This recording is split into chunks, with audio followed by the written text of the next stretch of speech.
وہ شاید تمہیں بے عزت کر کے تمہارے تایا جان کی نظروں میں گرانا چاہتی تھیں، اسی لیے یہ سب کیا۔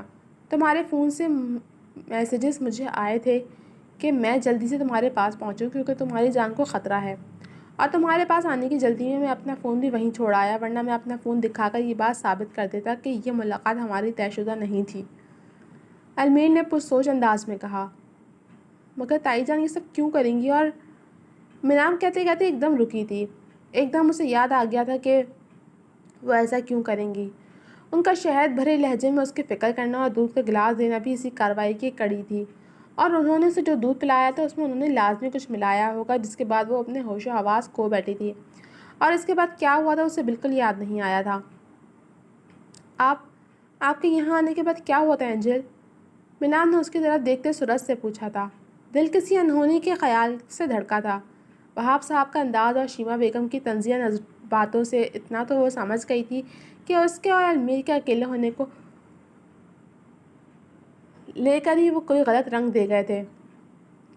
میں جب کمرے میں آیا تو المیر نے دھیمے لہجے میں اسے شروع سے لے کر آخر تک ساری بات بتائی تو منام نے بے ساختہ اسے نظر چرائیں۔ اسے افسوس ہو رہا تھا کہ وہاب صاحب اس پر شک کر گئے تھے، بنا اس کی کوئی بات سنے، اور اس پر اتنا بڑا الزام لگا گئے تھے، بنا یہ سوچے کہ کبھی کبھی آنکھوں دیکھا اور کانوں سنا بھی سچ نہیں ہوتا۔ تمہاری تائی نے تو تمہیں پالا ہے نا، پھر وہ ایسا کیوں کریں گی؟ پتہ نہیں، جو مجھے لگا وہ سچ ہے یا بس میرا وہم، لیکن انہوں نے ایسا کیوں کیا جبکہ ہم دونوں کی شادی بھی ہونے والی ہے؟ المیر اب بھی اسی بات کو لے کر الجھا ہوا تھا۔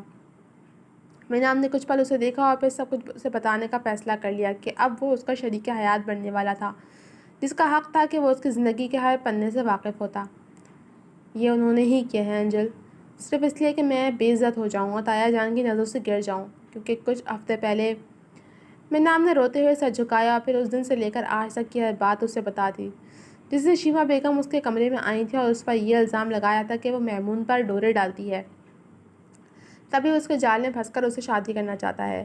ساری بات سن کر المیر کی آنکھوں میں مرچیں سی بھرنے لگی تھیں۔ یہ خیال ہی سہانے روح تھا کہ کوئی اس لڑکی سے محبت کا دعوے دار تھا جو اس کے دل میں دھڑکن بن کر دھڑکتی تھی۔ اگر منام اسے چھن جاتی تو وہ شاید جیتے جی مر جاتا، اتنی محبت کرتا تھا وہ اس سے۔ تم مجھ سے محبت کرتی ہو نا منام؟ المیر نے شدت بھرے لہجے میں پوچھا تو منام نے ٹھٹک کر اسے دیکھا۔ اگر مجھے آپ سے محبت نہیں ہوتی تو میں کبھی بھی آپ سے شادی کے لیے حامی نہیں بھرتی۔ مون بھائی صرف بھائی ہیں، اس کے علاوہ کچھ بھی نہیں۔ اس کے سوال کا مطلب سمجھتے اسے مضبوط لہجے میں کہا تو المیر کے دل میں ٹھنڈ پڑی۔ تم میری ہو، یہ بات ہمیشہ یاد رکھنا منام، میں جیوں یا مر جاؤں تم صرف میرے نام سے جانی جاؤ گی۔ المیر کے جنونی انداز میں کہنے پر منام نے تیزی سے اس کے منہ پر ہاتھ رکھا۔ مرنے کی باتیں مت کر المیر۔ منام کا لہجہ ایک بار پھر بھیگا تو المیر نے اس کا ہاتھ اپنے منہ سے ہٹاتے سختی سے آنکھیں میچ کر کھولیں۔ تمہاری تائی ماں کو ان سب کا جواب دینا ہوگا، میں انہیں یوں ہی نہیں چھوڑ سکتا۔ تم میری عزت اور اپنی عزت کی حفاظت کرنا المیر سیال بخوبی جانتا ہے۔ چلتا ہوں، اپنا خیال رکھنا۔ المیر نے اس کا گال تھپتھپا کر کہا اور پھر کمرے سے نکلتا چلا گیا۔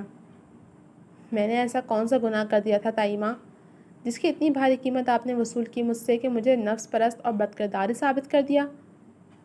منام نے روتے ہوئے شیما بیگم کو مخاطب کیا تھا۔ باقی کہ اس کی پوری رات روتے اور اپنے ماں باپ کو یاد کرتے ہی گزری تھی۔ وہ وہاب صاحب سے صبح بات کرنے کا ارادہ رکھتی تھی، کیونکہ وہ اچھی طرح سے جانتی تھی کہ اگر ابھی وہ ان سے بات کرنے گئی تو شیما بیگم ہرگز بھی اسے ان سے بات کرنے نہیں دیں گی، تبھی اب اسے صبح کا انتظار تھا۔ احد اور مرحان یونیورسٹی کے گراؤنڈ میں بیٹھے اگلی کلاس میں ہونے والی کوئز کی تیاری کر رہے تھے، جب جذبہ کے آنے پر اس کی طرف متوجہ ہوئے جو بے تکلفی سے ان کے قریبی براجمان ہو چکی تھی۔ ملحان کو اب اس سے چڑ سی ہونے لگی تھی جو وقت بے وقت ان کے پاس آ جاتی تھی۔ وہ لڑکے تھے اور بیسٹ فرینڈ بھی تھے، تو ان کی بھی ذاتی زندگی تھی جسے وہ صرف ایک دوسرے کے سامنے ہی ڈسکس کر سکتے تھے، اور جذبہ کا یوں ان کے درمیان دندناتے ہوئے پہنچ جانا ان کی پرائیویسی کو ختم کر رہا تھا۔ جہاں ملحان بے حد چڑھ کر اسے دیکھ رہا تھا، وہیں احد شرارت سے مسکرا رہا تھا، کیونکہ وہ اچھے سے جانتا تھا کہ جذبہ کا یوں حد سے زیادہ بے تکلف ہونا ملحان کو پسند نہیں تھا۔ خیریت جذبہ، تم یہاں کسی کام سے آئی ہو؟ ملحان نے سپاٹ لہجے میں پوچھتے ہوئے اپنے نوٹس بند کر دیے تھے۔ اب میں کیا ہر بار صرف کام کے وقت ہی تمہارے پاس آ کر بیٹھ سکتی ہوں کیا؟ جذبہ نے نروٹے انداز میں کہا تھا، جبکہ وہاں بیٹھے ان دونوں لڑکوں کو ہی اس کی خفگی کی کوئی پرواہ نہیں تھی۔ تبھی دونوں دوسرے کو دیکھتے ابرو چکا گئے۔ ہان کے کہنے کا مطلب تھا کہ اس وقت تم اپنے دوست ولید اور عتیقہ کے ساتھ ہوتی ہو، تو اس وقت ہمارے پاس کیسے؟ احد نے ملحان کے چہرے پر چھائے ناگواری کے تاثرات دیکھتے ہوئے جذبہ کو مخاطب کیا۔ ہاں، آج وہ لوگ نہیں آئے تو میں نے سوچا کہ میں تم لوگوں کو اپنی کمپنی سے فیضیاب کر دوں۔ جذبہ نے اترا کر کچھ غرور سے کہا تو احد اس کے اترانے پر ہنسی دبانے کو نوٹس میں چہرہ گھسا گیا، جبکہ ملحان نے کوف سے آنکھیں گھمائیں۔ اس کو خود پسند لڑکیاں بالکل بھی اچھی نہیں لگتی تھیں۔ بہت مہربانی آپ کی، اب کی بار بھی جواب احد نے دیا تھا، جس پر وہ اپنے بالوں کو سنوار کر ملحان کو دیکھنے لگی، جس کی نظریں دور آسمانوں پر ٹکی ہوئی تھیں۔ ویسے مجھے ایک بات اور بھی بتانی تھی تم دونوں کو۔ جذبہ نے کچھ دیر بعد ان کے درمیان چھائے خاموشی کو دیکھ کر اس خاموشی کو توڑا۔ بولو، ہم سن رہے ہیں۔ اب کی بار ملحان نے پوچھا۔ میری کزن منام کی شادی ہے 3 دن بعد، تو میں شاید یونیورسٹی نہ آ پاؤں، تو میں سارے نوٹس تم لوگوں سے لوں گی، اور ہاں، ابھی سے تم دونوں کو انوائٹ کر رہی ہوں، شادی میں ضرور آنا۔ جذبہ نے بتایا تو دونوں حیرت سے اسے دیکھ کر ایک دوسرے کو دیکھنے لگے۔ منام کی شادی؟ مگر وہ تو بھی بہت چھوٹی ہے، تقریباً 17-18 سال کی۔ احد نے حیرانی سے استفسار کیا۔ ملحان کی نظروں کے سامنے بھی منام کا بھولا بھالا چہرہ اور کمسن سراپا گھوما تھا، مگر پھر وہ سر جھٹک کر رہ گیا تھا کہ اس لڑکی سے اس کی ملاقاتوں کا احوال کچھ خاص اچھا نہیں تھا، تبھی وہ اسے یاد نہیں رکھنا چاہتا تھا۔ چھوٹی تو ہے مگر کام بڑوں والے کرتی ہے وہ۔ جذبہ کے لہجے میں اس کے لیے نفرت تھی، جس کو ان دونوں نے بخوبی محسوس کیا تھا۔ تم کھل کر کیوں نہیں بتا دیتی ایک ہی بار میں؟ اتنی جلدی کیوں اس بھولی بھالی گڑیا کی شادی کر رہے ہیں تمہارے گھر والے؟ اب کی بار احد نے اپنی ناگواری چھپائی نہیں تھی۔ شکل سے ہی بھولی بھالی لگتی ہے وہ، مگر ہے نہیں۔ پہلے میرے بھائی کو اپنے پیچھے لگائے رکھا، اور جب وہ اس کی محبت میں گرفتار ہو گئے اور گھر والوں نے دونوں کا رشتہ پکا کرنا چاہا، تو وہ موصوفہ کسی اور کو سامنے لے آئیں کہ وہ مون بھائی سے نہیں بلکہ اپنی دوست کے بھائی سے محبت کرتی ہیں، جس کی وجہ سے مون بھائی ملک سے باہر چلے گئے۔ ڈیڈ بھی اس پر اپنی مرضی مسلط نہیں کرنا چاہتے تھے، تبھی اس لڑکے اور اس کے گھر والوں کو بلوا کر منام اور اس لڑکے کا رشتہ پکا کر دیا، جو مون بھائی کی ہی عمر کا ہے۔ لیکن کل تو اس نے ہماری عزت پر دھپا لگانے کی کوشش کی۔ جذبہ بے حد تلخ لہجے میں منام کے بارے میں بات کر رہی تھی، جبکہ احد بے یقینی میں ڈوبا ہوا تھا۔ نہ جانے اسے جذبہ کی بات پر یقین کیوں نہیں ہوا تھا۔ جذبہ کی ساری بات سن کر ملحان نے جتاتی نظروں سے احد کو دیکھا، جیسے کہہ رہا ہو کہ تم بڑی طرفداری کر رہے تھے نا اس کی، لو دیکھو، وہ ویسی ہے ہی جیسے میں اسے سمجھا تھا۔ جذبہ نے کنکھیوں سے ملحان کے چہرے کو دیکھا تھا، جہاں استہزائیہ تاثرات چھائے ہوئے تھے، جس پر وہ مطمئن ہو گئی تھی۔ نہ جانے کیوں اسے لگا تھا کہ کہیں ملحان منام کی خوبصورتی اور معصومیت کی طرف مائل نہ ہو جائے، تبھی وہ صرف اسے سنانے کو یہ سب بتا رہی تھی تاکہ وہ منام سے نفرت کرنے لگے۔ میں نہیں مان سکتا کہ وہ ایسی ہو سکتی ہے۔ ہو سکتا ہے تم لوگوں کو کوئی غلط فہمی ہوئی ہو، احد نے نفی میں سر ہلاتے ہوئے کہا۔ وہ بچپن سے میرے ساتھ رہی ہے اور اس کی رگ رگ سے میں واقف ہوں۔ وہ جتنی زمین کے اوپر ہے اس سے کئی زیادہ زمین کے نیچے ہے۔ معصوم چہرے والے ضروری نہیں معصوم اور سچے ہی ہوں۔ ایک پل کے لیے ہم بھی اس سے غلط فہمی تسلیم کر لیتے اگر کل رات کو وہ سب نہ دکھتے جو ہم نے دیکھا۔ جذبہ نے ملحان کے دل میں منام کے لیے نفرت بھرنے میں کوئی کسر نہیں چھوڑی تھی۔ ایسا کیا ہوا تھا کل؟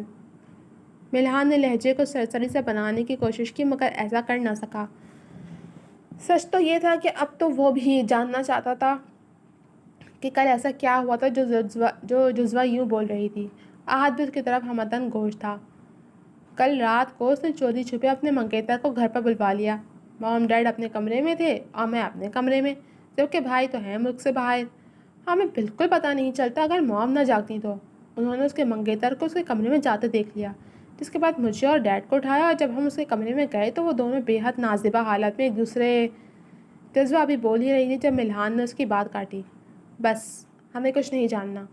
یہ تمہارے گھر کا معاملہ ہے تو میرا نہیں خیال کہ تمہیں اسے کسی بھی ایرے غیرے سے ڈسکس کرنا چاہیے۔ وہ جو ہے جیسی ہے تمہاری کزن ہے، تو بہتر ہے کہ تم اس کی پردہ پوشی کرو، نہ کہ اسے یوں بدنام کرو۔ اس کی شادی ہے، ہم کوشش کریں گے کہ آئیں۔ کلاس کا ٹائم ہو گیا، چلیں احد۔ اس سے پہلے کہ احد کچھ بولتا، ملحان نے درست لہجے میں کہتے ہوئے اپنا بیگ اٹھایا اور احد سے کہتا اٹھ کھڑا ہوا۔ تم لوگ کوئی ایرے غیرے تھوڑی ہو، میرے دوست ہو، جذبہ نے خفگی سے کہا۔ دوستوں کے سامنے بھی اپنی سسٹرز کی ایسی کوئی بات نہیں کرنی چاہیے، تم خود سمجھدار ہو، ٹیک کیئر۔ احد بھی بیگ سنبھالتا اٹھ کھڑا ہوا اور جذاتے لہجے میں کہہ کر ملحان کے ساتھ کلاس کی طرف بڑھ گیا۔ جذبہ نے بھی بے نیازی سے کندھے اچکائے اور خود بھی ان کے تعاقب میں ہو لی۔